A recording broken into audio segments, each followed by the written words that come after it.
Roy Rogers is on his daily water rounds across this vast prime grazing property.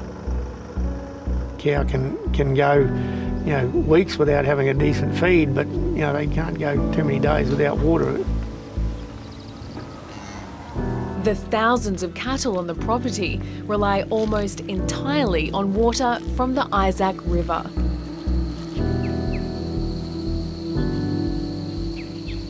Without that river, we haven't got the abundance of water we need.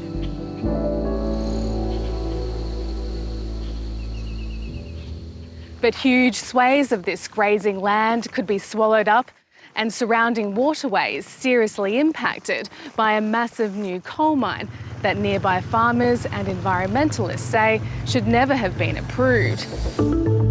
Mine owner Pembroke Resources plans to leave 3 huge pits called voids on the surrounding floodplain after the mine is closed, including one on the farm managed by Roy Rogers.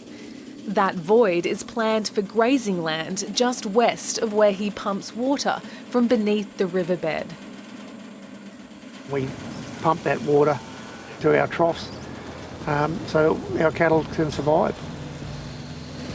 If it impacts the underground water, levels in the river, well, it could cause all sorts of problems.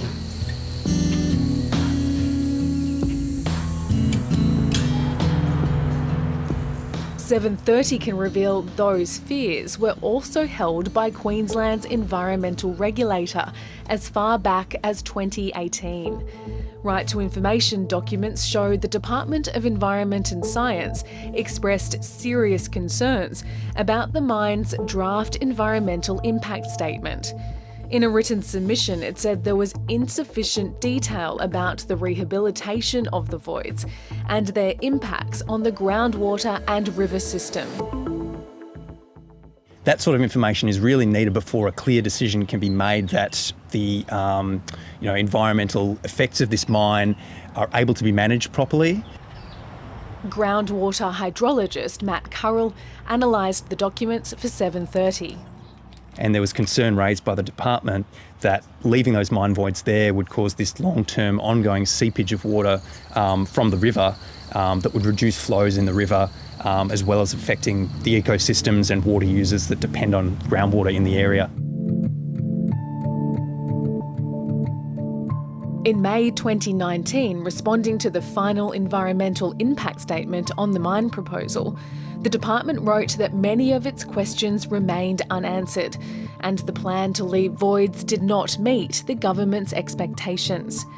Despite these objections, the Coordinator General who oversees and makes decisions on major environmental approvals gave the project the green light within 10 days.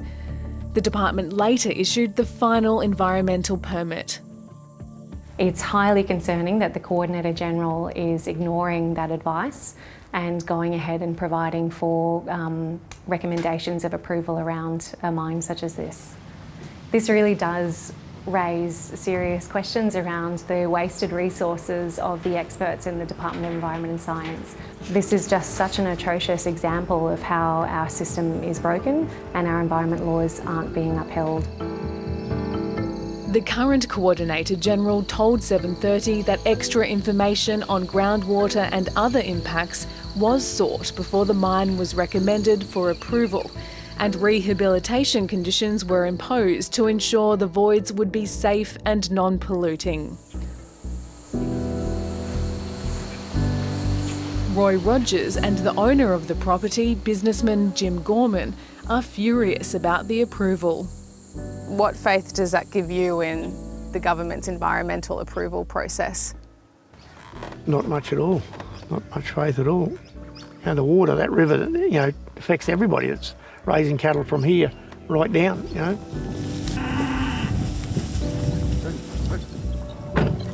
Jason, how you going? Hey, Paul, how are you? Good to see you. Good, yeah. You're in good condition.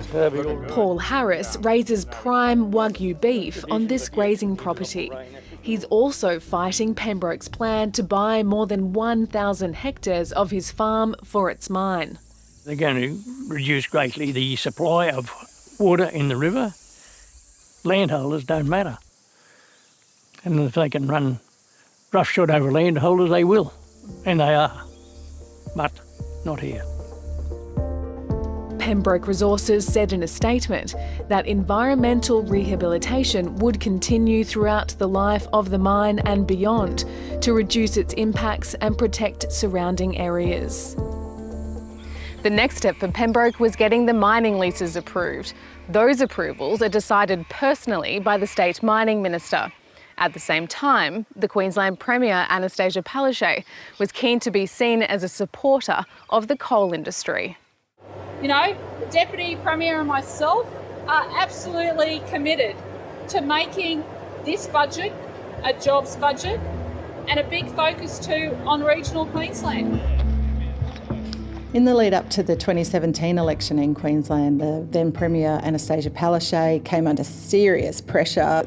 She hadn't made a decision on certain approvals for the Adani mine. It was seized upon by the LNP as evidence that she was anti-coal. Last year, Pembroke pushed hard to get final approval of its mining leases in the lead up to the state election.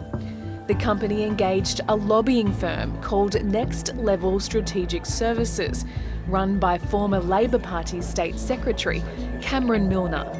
Well, this is not the first time we've had stories of lobbyists being very, very close to politicians and also acting on behalf of the mining industry in particular. It's been reported that Cameron Milner previously was acting for Adani. Contact logs analysed by 730 show that in August alone, Cameron Milner's lobby firm secured 11 discussions about Pembroke's project with the Chiefs of Staff for then Mining Minister Anthony Lynham and Treasurer Cameron Dick. 1 month later, and just days before the election was called, Minister Lynham approved the mining leases. We have given all the approvals, they're ready to go. They can get shovels in the ground in months to come. The Premier soon faced questions over the mine's approval when it emerged that Cameron Milner was also working inside the state government building for Labor's election campaign. When you have influential lobbyists like Cameron Milner operating both within the election campaign and acting on behalf of a company that is seeking a mining licence, it just reeks of conflict of interest. A spokesman for the Premier told 730 lobbyists are required to follow a code of conduct and potential conflicts of interest are appropriately dealt with. In a statement, Cameron Milner said any lobbying complied with regulations, and his work for Labor during state election campaigns was unpaid. And I'm the Queensland Integrity Commissioner. I am responsible for lobbying under the Integrity Act. This year, Queensland's lobbying regulations will be reviewed. Back in central Queensland, the battle continues for graziers still fighting Pembroke's mining plans. It affects people like us on the bottom line that are raising cattle. You know, that's our livelihood.